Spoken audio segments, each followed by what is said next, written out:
Doctora Claudia Sheinbaum Pardo, Presidenta de la República y Comandanta Suprema de las Fuerzas Armadas, apreciables representantes de los poderes legislativo y judicial, distinguidos integrantes del Gabinete Legal y Ampliado del Gobierno de la República, respetable Jefa de Gobierno de la Ciudad de México,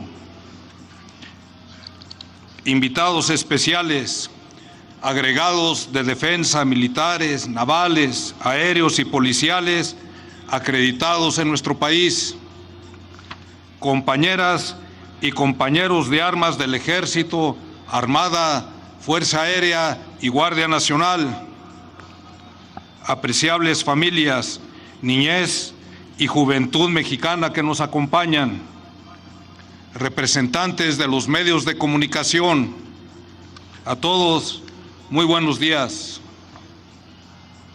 En esta significativa fecha, rememoramos uno de los episodios más trascendentales de nuestra historia, la Revolución Mexicana.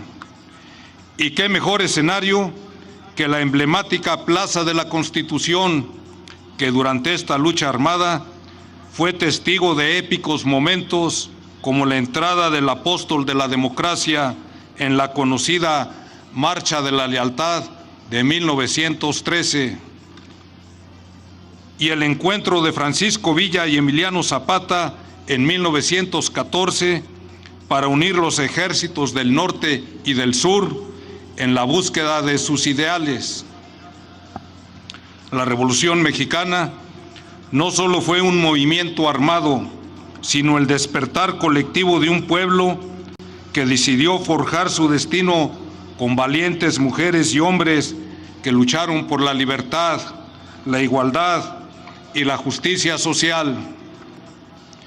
Hoy en día representa un legado indeleble de nuestra historia, la base de nuestra identidad y pilar de nuestra mexicanidad, que es la esencia en la que se funden nuestras raíces, cultura, costumbres, tradiciones y nos hace únicos en el mundo. Fueron innumerables las mexicanas y mexicanos que defendieron los ideales revolucionarios con valentía, sentido de igualdad y justicia social, pero sobre todo con acendrado amor por México. Entre ellos destacan Francisco I. Madero, Venustiano Carranza, Francisco Villa, Emiliano Zapata y Felipe Ángeles, solo por mencionar algunos. Y entre las mujeres resplandece el ejemplo de quienes, con una fuerza que desafió su tiempo, se convirtieron en precursoras imprescindibles de la revolución, como Sara Pérez Romero y Carmen Cerdán.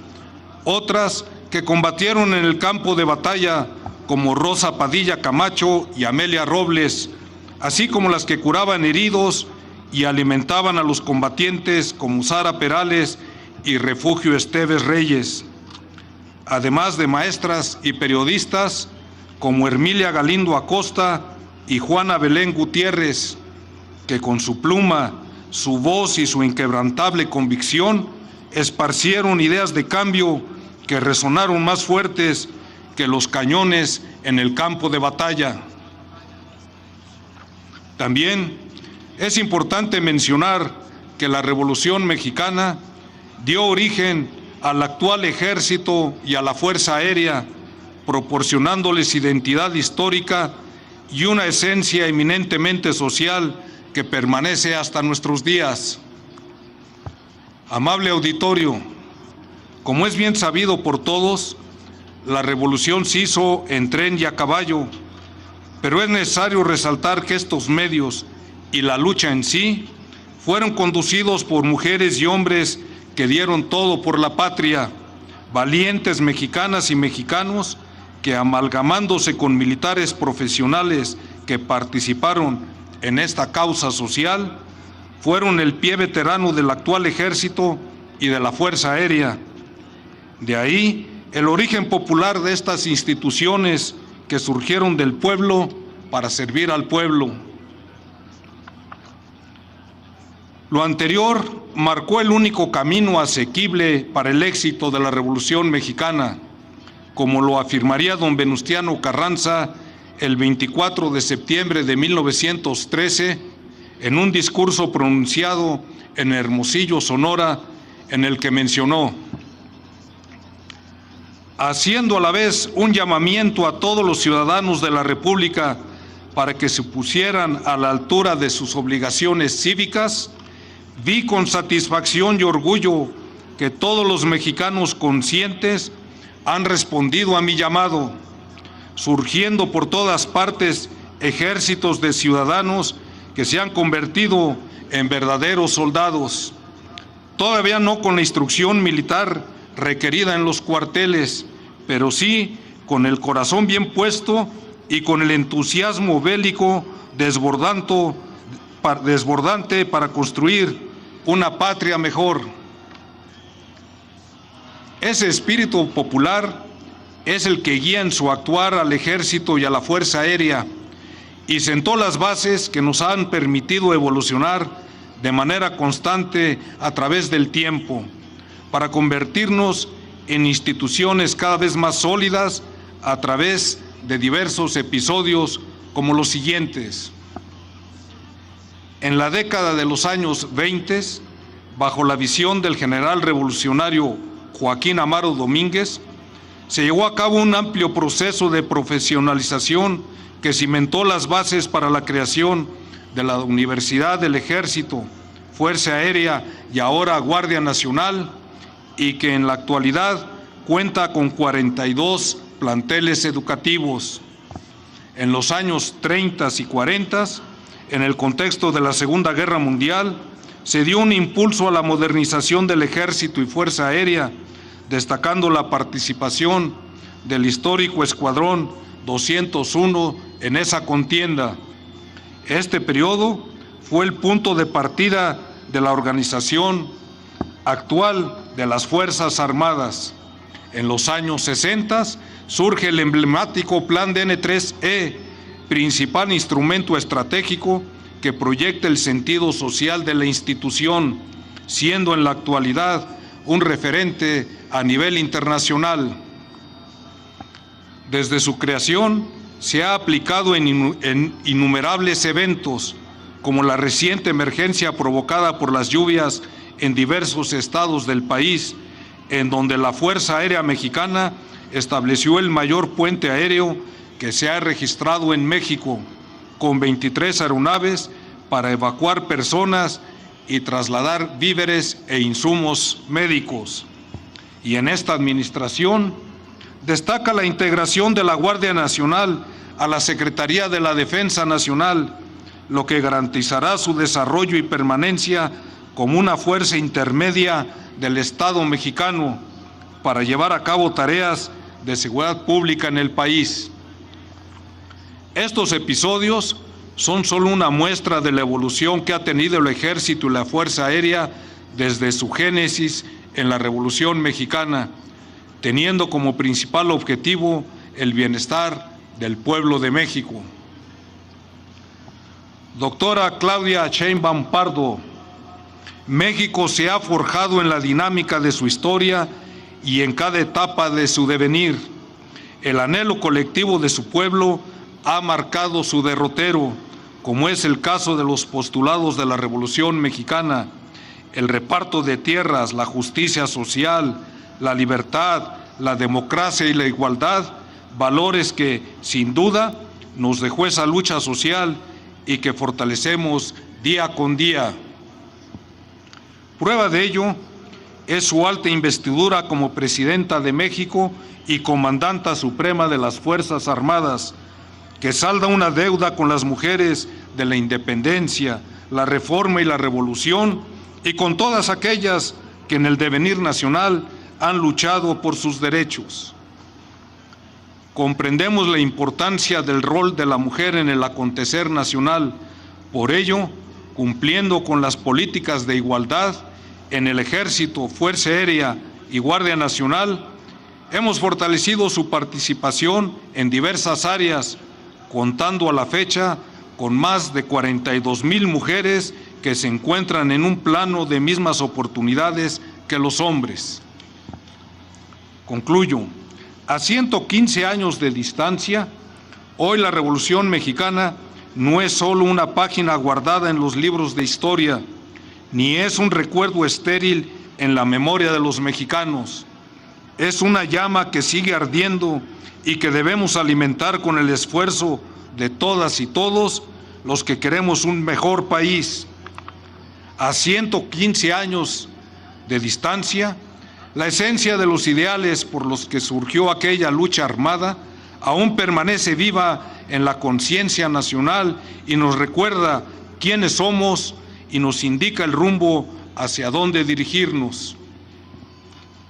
Habrá pasado más de un siglo, pero hoy más que nunca, conservando el legado revolucionario, las Fuerzas Armadas reiteramos nuestro firme compromiso de seguir sirviendo a la patria, conscientes del irrenunciable deber, pero a la vez de la honrosa oportunidad que tenemos de servir al pueblo de México.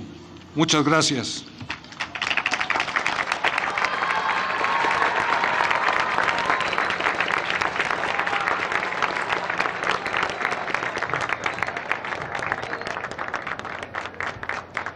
Escuchemos el mensaje que dirige la Presidenta Constitucional de los Estados Unidos Mexicanos y Comandanta Suprema de las Fuerzas Armadas, doctora Claudia Sheinbaum Pardo.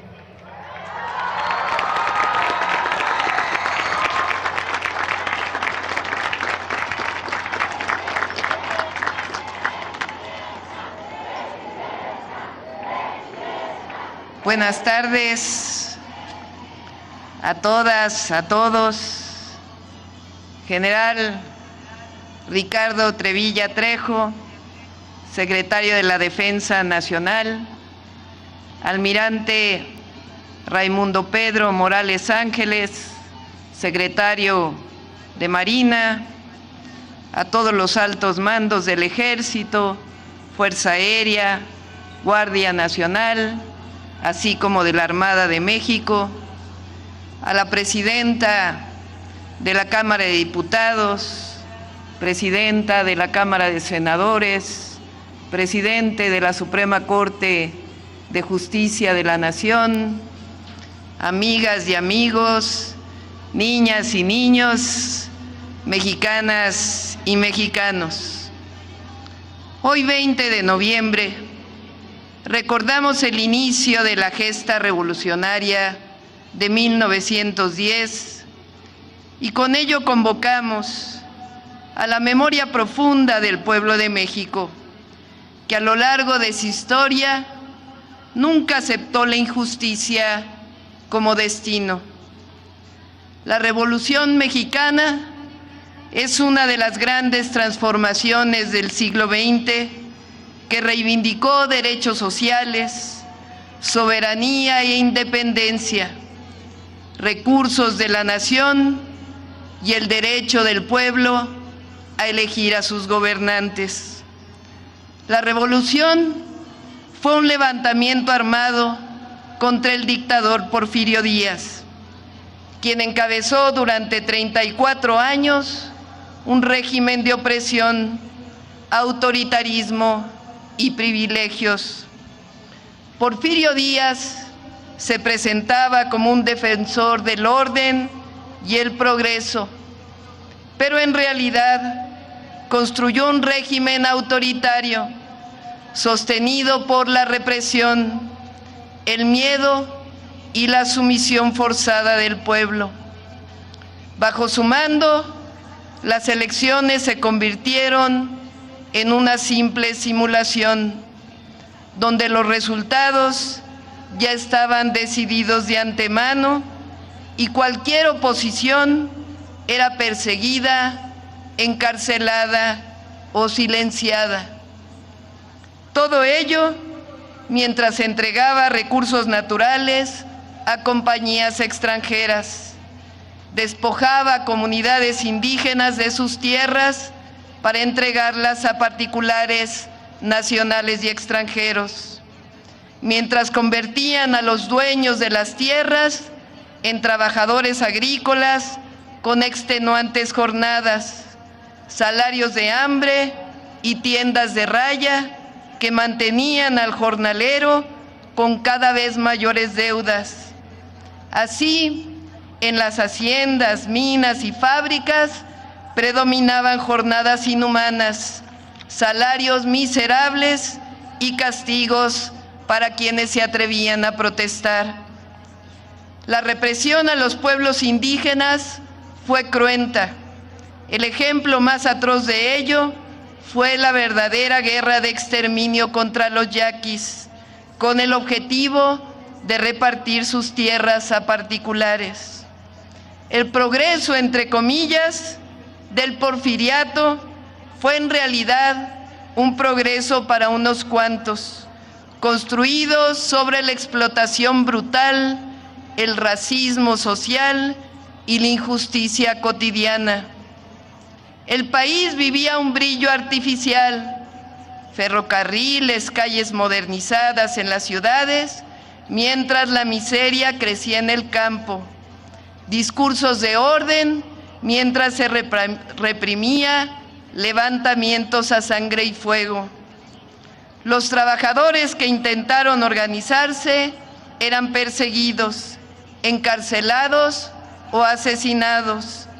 Las huelgas de Cananea y Río Blanco mostraron al mundo la brutalidad con la que el régimen respondía a la exigencia mínima de justicia.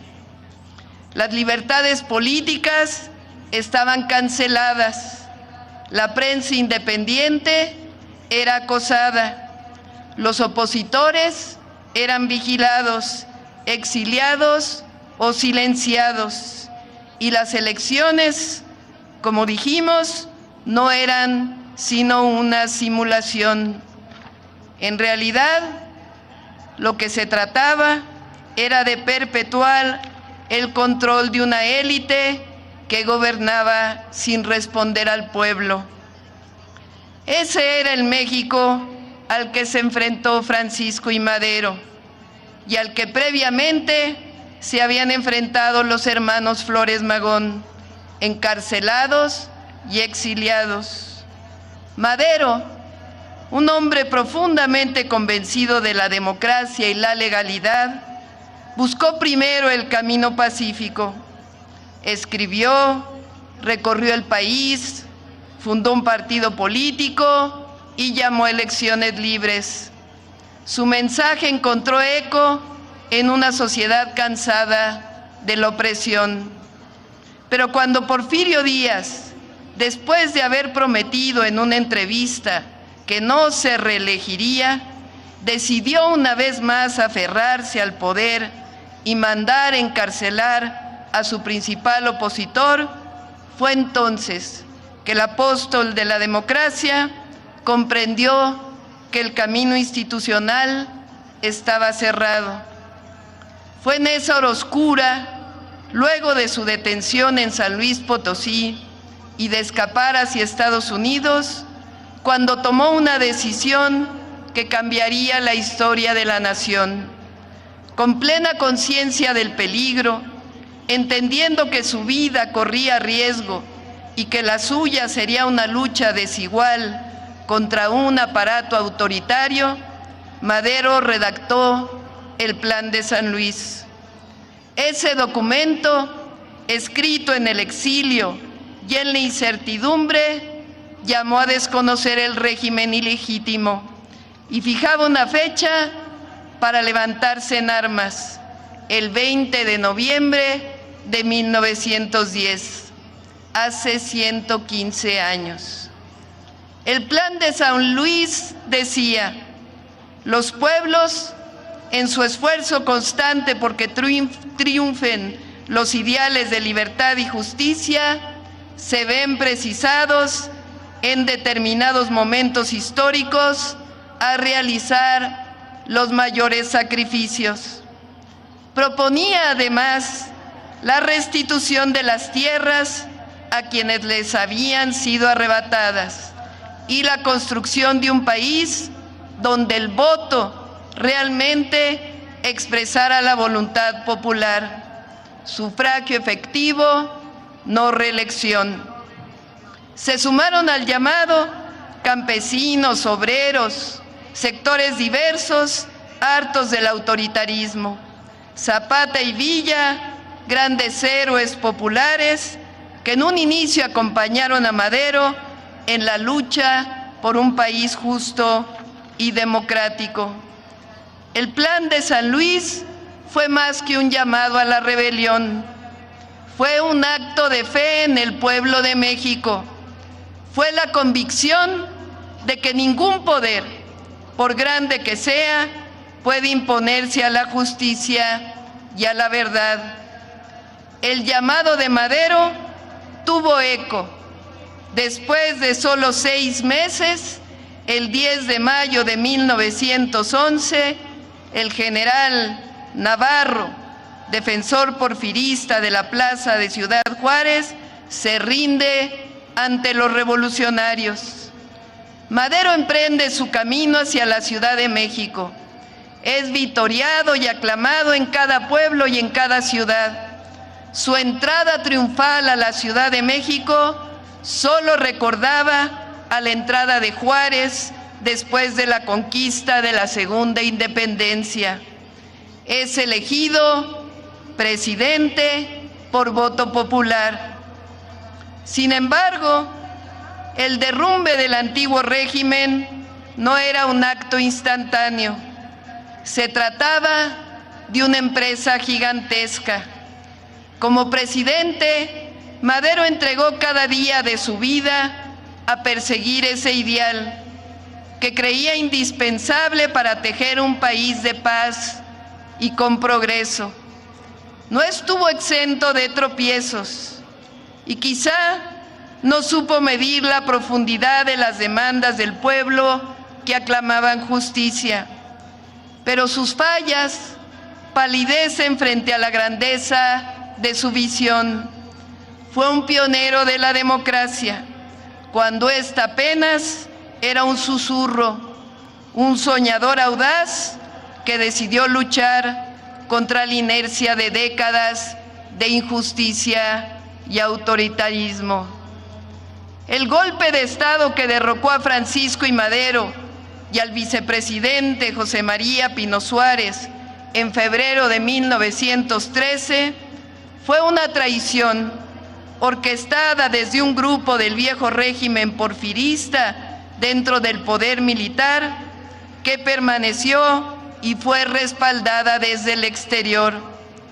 Durante la llamada Decena Trágica, los enemigos del gobierno, entre ellos Victoriano Huerta y Félix Díaz, conspiraron para destruir el proyecto democrático que Madero representaba. A esta conjura se sumó el embajador de Estados Unidos, Henry Lane Wilson, quien intervino abiertamente apoyando a los golpistas y avaló los pactos que sellaron la caída del gobierno legítimo. Esa injerencia extranjera, sumada a la traición interna, culminó en el asesinato de Madero y Pino Suárez, un crimen que abrió uno de los capítulos más dolorosos y violentos de la historia de México. Después del golpe de Estado, el 19 de febrero de 1913, el Congreso del Estado de Coahuila publicó un célebre decreto en el que desconocía al usurpador Victoriano Huerta y facultaba a Venustiano Carranza para crear una fuerza armada y restablecer la democracia y el orden constitucional. Villa y Zapata continuaron con el movimiento revolucionario para luchar contra el régimen de Huerta, formando parte de las fuerzas que finalmente lo derrocaron. Lo cierto es que la nación entera se convirtió en un campo de batalla, marcado por incendios, hambre y epidemias. Las cifras se estremecen. Entre 1913 y 1917, según don Jesús Silva Herzog, La guerra, la miseria y el tifo arrancaron la vida de 1 millón de mexicanos. Fue un periodo de dolor, traiciones, pero también un momento decisivo en el que el espíritu del pueblo, endurecido por la tragedia, siguió avanzando para alcanzar la patria que soñó Madero. La Revolución Mexicana quedó plasmada en la Constitución de 1917, la más avanzada del mundo en cuanto a justicia social. Se reconocieron las principales demandas del pueblo: el derecho de los campesinos a la tierra, el salario mínimo, la jornada de 8 horas, la organización sindical, la seguridad social, el derecho a la educación, y a pesar de fuertes presiones de compañías y gobiernos extranjeros, se logró recuperar para la nación las riquezas naturales. El general Lázaro Cárdenas cumplió años más tarde la letra escrita de la Constitución de 1917. Más que seguir delineando lo que ocurrió después, hoy quiero poner énfasis en los 34 años del porfirismo y la revolución, pues es una responsabilidad histórica, porque quienes hoy reivindican la mano dura, la fuerza por encima de la ley, los que reivindican la ultraderecha o esa libertad que solo disfrutan los privilegiados, no conocen la historia de México ni a nuestro pueblo. El porfiriato de entonces es al mismo al que quieren convocar ahora, al del despojo, al del exterminio silencioso, al de la esclavitud, al de una prensa callada, al de una paz impuesta. Tampoco hay que olvidar el periodo previo al de la actual transformación. 36 años de regresiones, pobreza, desigualdad, corrupción y privilegios. El periodo neoliberal. 4 transformaciones han marcado la historia de México: la independencia, la reforma, la revolución, que fueron armadas, y la 4ª, una transformación pacífica, decidida mayoritariamente por el pueblo de México, que reivindica la justicia, la libertad, la democracia y la prosperidad compartida. La transformación que inició en 2018 está fuerte porque hay honestidad, resultados y amor al pueblo. Porque cuando un pueblo reconoce su historia, su dignidad y su fuerza colectiva, defiende sus conquistas. Por eso hoy, con la fuerza de nuestra memoria colectiva, afirmo: México no volverá a caminar hacia atrás. La paz y la tranquilidad son fruto de la justicia. Por ello, no tienen resonancia los discursos que normalizan la violencia como camino, que glorifican la imposición o que pretenden restaurar un país de privilegios para unos cuantos. El que convoca a la violencia se equivoca. El que alienta al odio se equivoca. El que cree que la fuerza sustituye a la justicia se equivoca. El que convoca una intervención extranjera se equivoca. El que convoca, el que piense que aliándose con el exterior tendrá fuerza, se equivoca. El que cree que las mujeres somos débiles, se equivoca. El que cree que la transformación duerme, se equivoca. El que piensa que las campañas de calumnias y mentiras hacen mella en el pueblo y en los jóvenes, se equivoca. El que piensa que el pueblo es tonto, se equivoca.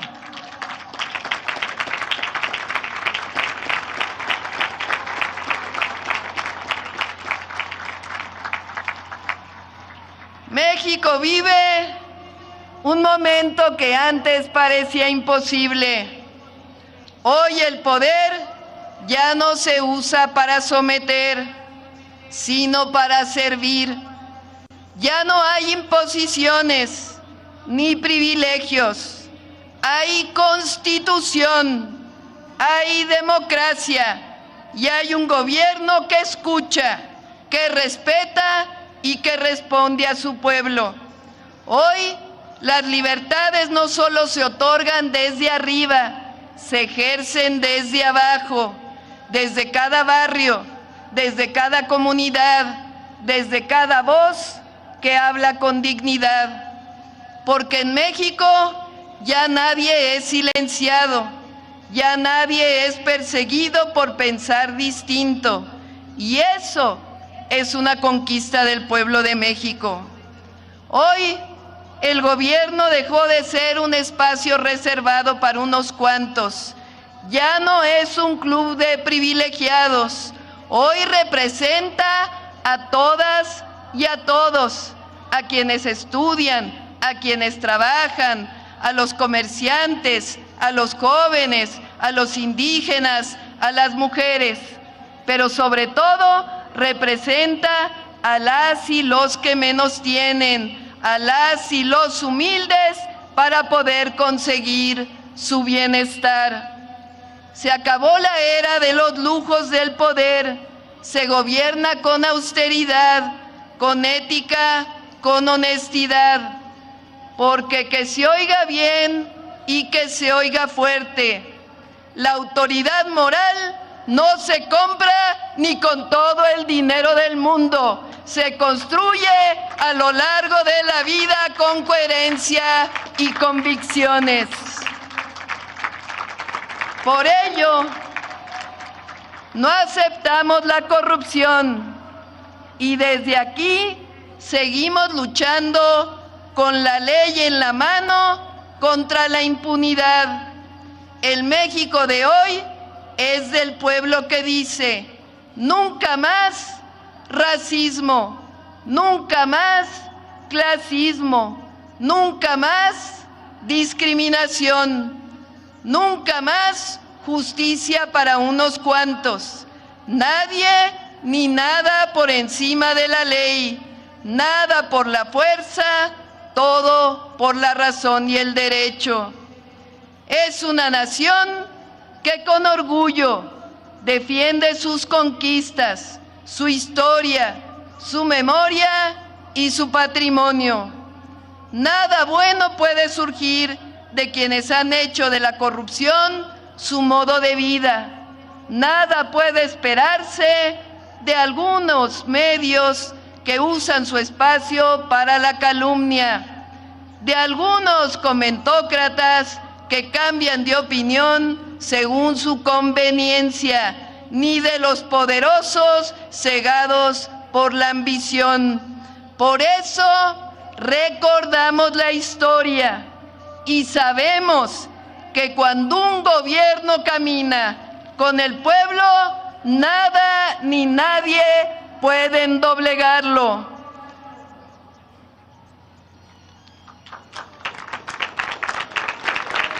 Nos calumnian porque saben de nuestra honestidad, saben que no nos vamos a someter a los intereses de quienes antes ostentaban el poder o gozaban de privilegios, ni a ningún gobierno o interés extranjero. Saben que no seremos figuras decorativas o simples instrumentos de quienes estaban acostumbrados a robar y a concentrar el poder económico y político del país. Contamos con el respaldo de la mayoría de las y los mexicanos, sobre todo de quienes habían sido históricamente olvidados, porque buscamos la prosperidad compartida, porque sabemos que por el bien de todos, primero los pobres, y que con el pueblo se hace todo o no se hace nada.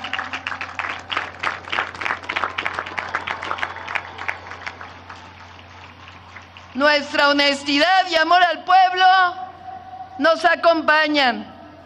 Por eso la campaña de calumnias, de mentiras, no hacen mella, porque el pueblo sabe que no nos vamos a doblegar frente a la ilegalidad o la injusticia. El pueblo de México está más fuerte porque sabe que juntas y juntos defendemos la soberanía, la independencia, la democracia y la justicia. Termino recordando que la Revolución Mexicana nos dejó grandes enseñanzas y legados. Uno de ellos, nuestras Fuerzas Armadas, surgidas de la Revolución Mexicana, surgidas de una gesta heroica del pueblo en contra de un golpe de Estado.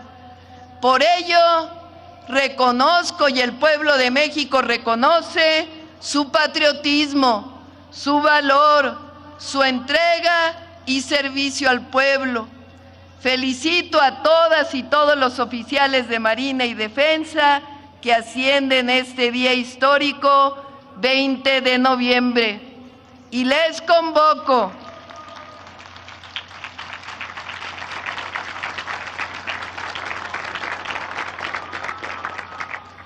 a mantener siempre en alto la lealtad al pueblo y el amor a la patria. Mexicanas y mexicanos, nuestra historia lo ha demostrado una y otra vez. Cuando caminamos juntos con los principios que nos han guiado, nada nos detiene. México avanza hoy más que nunca con un pueblo, con dignidad y con memoria. México avanza por la senda de la honestidad, de la paz, de la democracia y de la justicia. ¡Que viva la Revolución Mexicana! ¡Que viva Francisco y Madero! ¡Que viva Zapata! ¡Que viva Villa! ¡Que viva Carranza! ¡Viva México libre, independiente y soberano! ¡Viva México! ¡Viva México! ¡Viva México!